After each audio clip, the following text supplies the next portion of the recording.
Bueno, déjeme saludar al maestro Paco Cruz, periodista de larga trayectoria, maestro al que respetamos y admiramos aquí en Sin Censura, autor de García Luna, el Señor de la Muerte. Te mando un abrazo desde Hidalgo hasta donde te encuentras, mi querido Paco.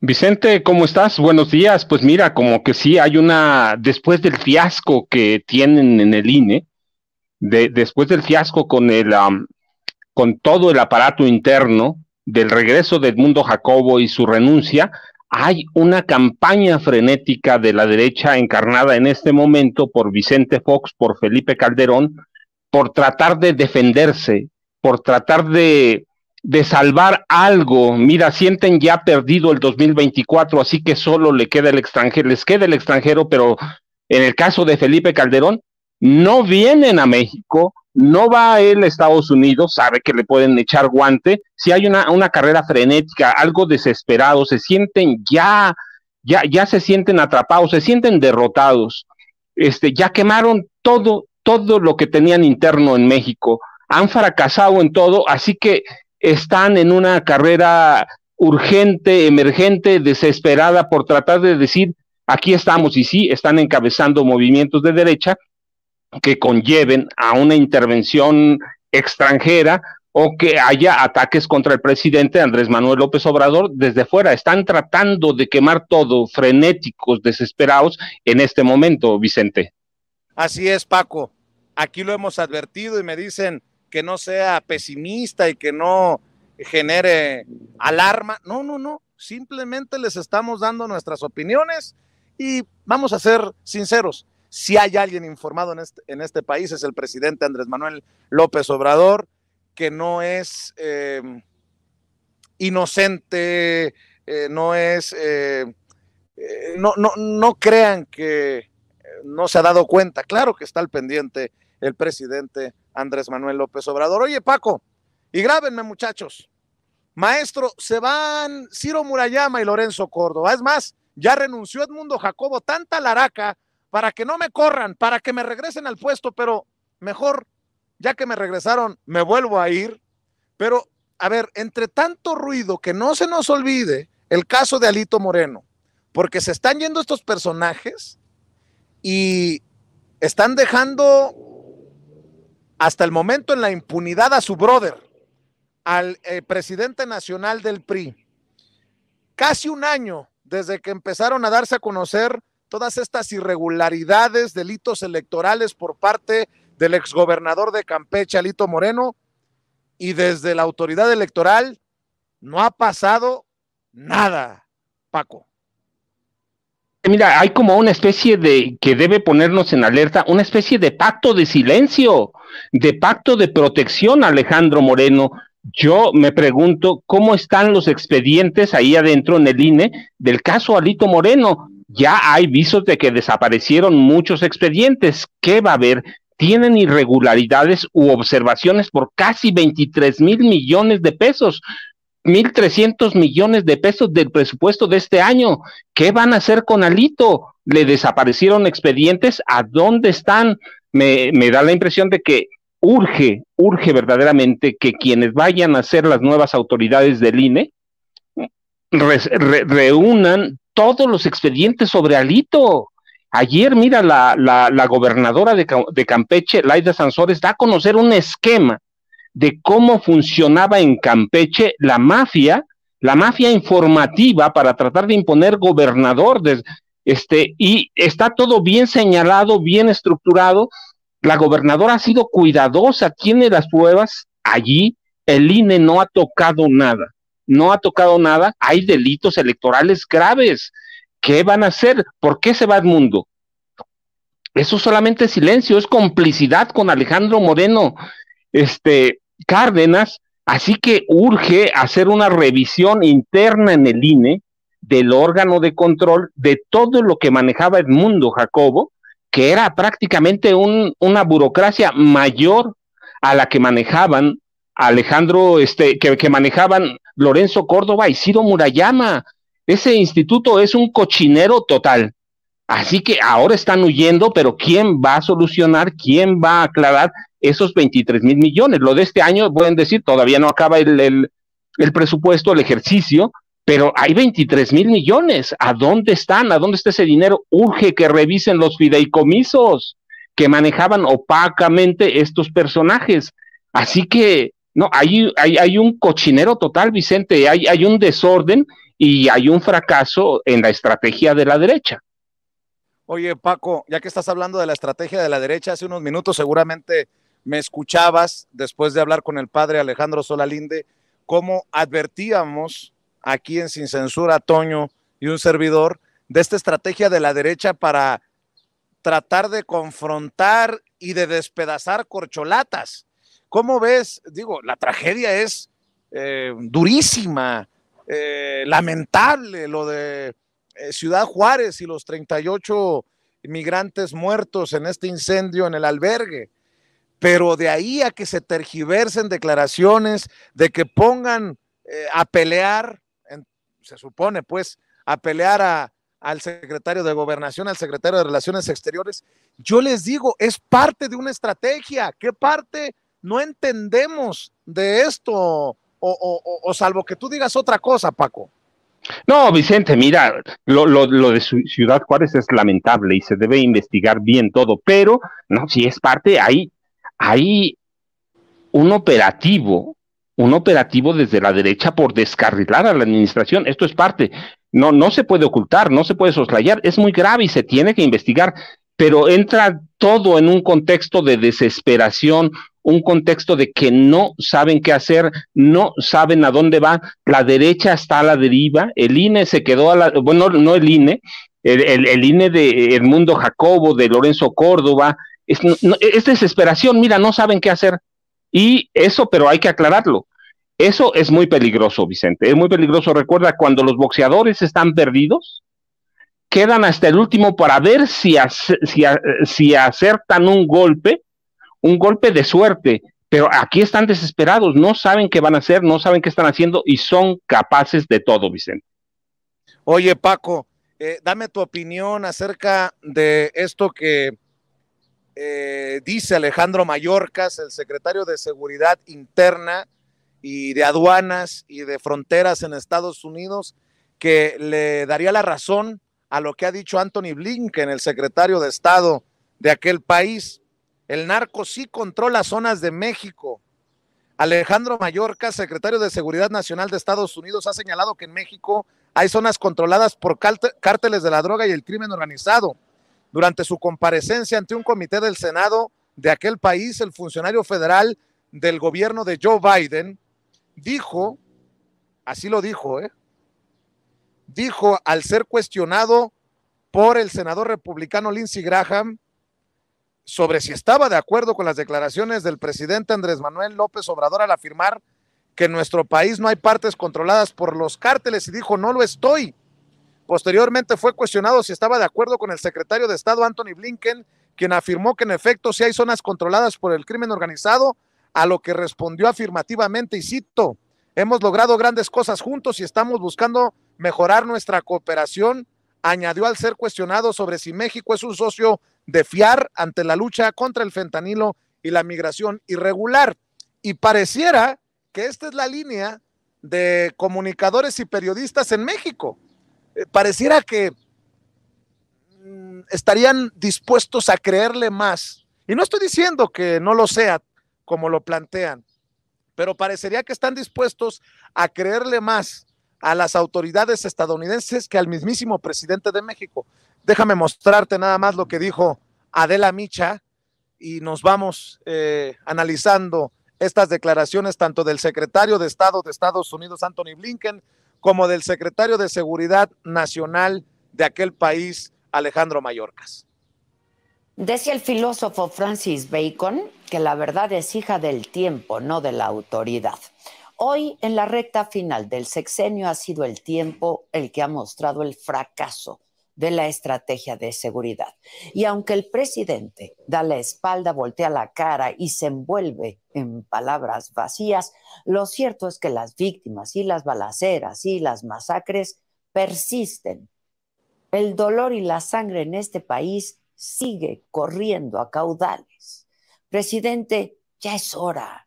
Mire mire a la ciudadanía de frente, a la cara, porque todos lo sabemos, en México hay territorios completos controlados por el narco.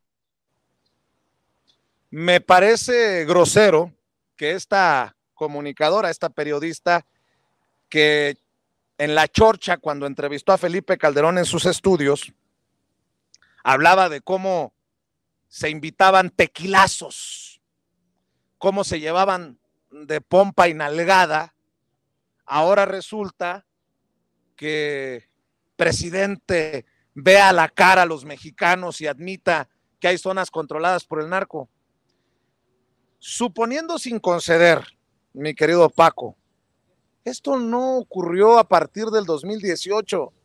Esta es la falta de honestidad intelectual, profesional, de comunicadores como esta señora. Y bueno, pues se ponen más duros los trancazos desde Estados Unidos, Paco. Vicente, mira, son esos mismos que querían hacer presidente a Genaro García Luna, los mismos que ocultaron toda la barbarie, los mismos que ocultaron cómo se desata y despegan las matanzas del narcotráfico, cómo lo armaron, cómo los armó Genaro García Luna, cómo los armó Felipe Calderón, son los mismos comunicadores, aquellos que querían hacer presidente a un capo y que nunca vieron que desde Los Pinos operaba una organización del crimen organizado. Son los mismos periodistas, los mismos que recibían información digerida, que quería Genaro García Luna que se difundiera a la ciudadanía, los mismos que no han visto que hubo 72 masacres con Calderón, 111 periodistas desaparecidos o asesinados. Sí, son los mismos, están en la misma campaña de la derecha y no van a cambiar, va a arreciar esto, jamás van a reconocer que a partir de Vicente Fox empieza un control del crimen organizado desde la presidencia de la República para sostenerse y para vivir, para hacernos vivir a través del miedo. Entonces ahora están desatados, pero forman parte de la misma campaña. Nunca vieron cómo operaba el narcotráfico desde Carlos Salinas de Gortari, que es los periodos que cuentan. Nunca vieron que a través de Guillermo González Calderoni intentaba hacer lo mismo que García Luna, trabajar con el narco, controlarlos, operarlos y desatar una guerra en el país para ganarnos con miedo o para ganar elecciones con miedo. Es decir, estos periodistas van a seguir igual, van a funcionar igual, se está trabajando. Estados Unidos no ha visto cómo entra sí lo sabe, pero no lo dice, cómo entra el fentanilo por Canadá. ¿Sí? Ellos son partidarios, sí, de que Estados Unidos venga y nos imponga lo que hizo en Colombia, instalar bases militares, o como ellos dicen, no son bases militares de Estados Unidos, pero operan allí. Entonces están por ese camino. ¿Por qué? Porque es lo que les dejaba dinero, es lo que les enriquecía los bolsillos. Entonces van a estar, ahora no es nada. Esta campaña de hostigamiento, esta campaña de opacar o de atacar al presidente López Obrador, se van a endurecer. Esto es solo parte y hay que tener en cuenta que hay ya avisos de campañas preelectorales en Estados Unidos y están tratándose de montar en eso porque siempre lo hicieron, siempre lo han hecho y ahora no tienen otra salida más que la intervención de Estados Unidos, que ese sí sería un golpe para el presidente López Obrador.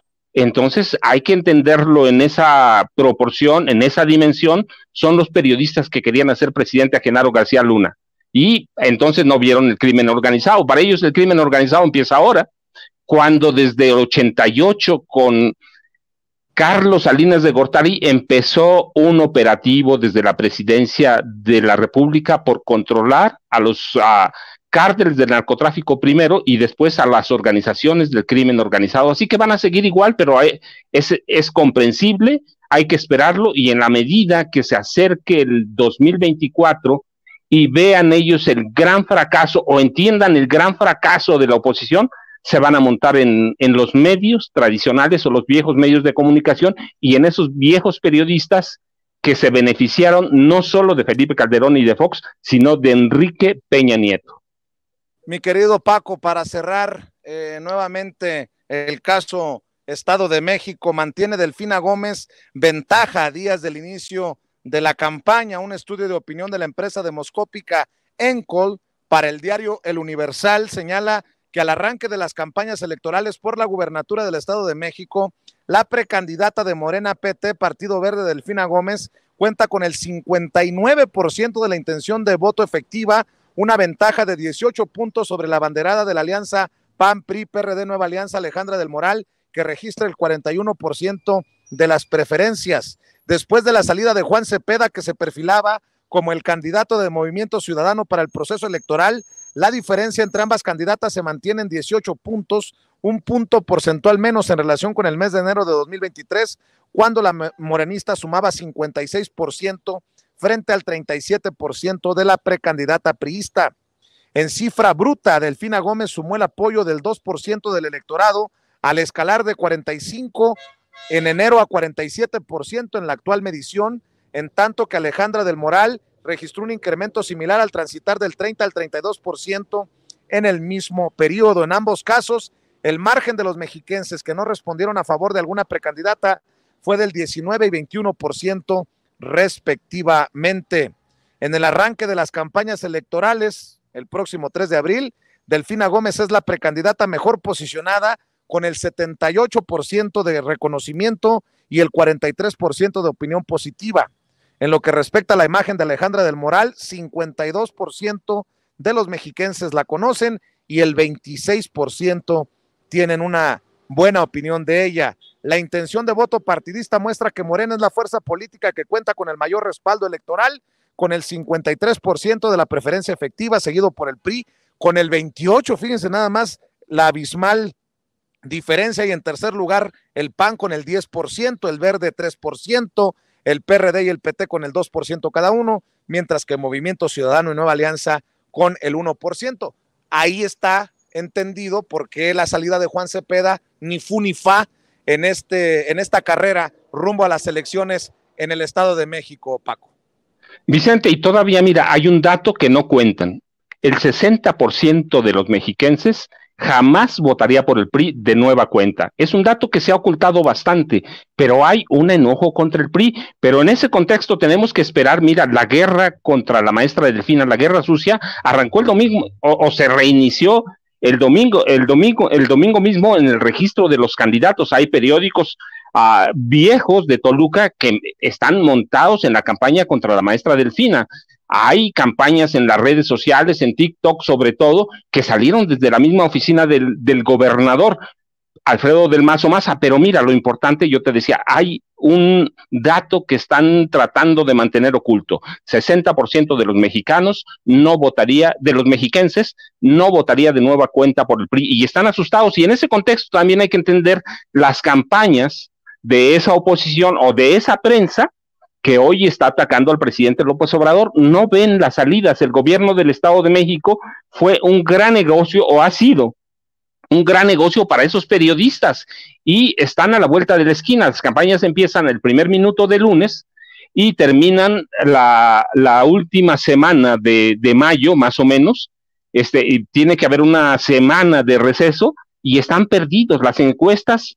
Todas, no hay una que no dé como ganadora a la maestra Delfina. Es la mujer más conocida, más aceptada, pero otra vez el grupo Atlacomulco está operando ya como una mafia y se va a arreciar a partir de lunes, Vicente. Muy bien, mi querido Paco, pues cerremos invitando a la gente para que precisamente te siga, para que siga buscando García Luna, el señor de la muerte, mi querido Paco. Vicente, y mira, yo no voy a salir de Toluca hasta que pasen las elecciones de próximo junio, así que aquí vamos a estar. Estoy saliendo un rato todos los días para sentir el pulso, como lo siente aquí en el Estado de México, ver las zonas en las que opera el PRI. Me falta ir al Valle de Chalco, que ya lo haré en las próximas 2 semanas, pero pues aquí voy a estar, Vicente, en el Estado de México, para entender de cerca cómo está ese proceso y cómo está la guerra sucia contra Morena. Así, ya sabes, Vicente, @ Paco Cruz Jiménez en Twitter, Francisco Cruz Jiménez en Facebook, y aquí nos vemos mañana, Vicente. Claro que sí, el maestro Paco Cruz hablando con nosotros sin censura. Gracias, Paco, te mando un abrazo.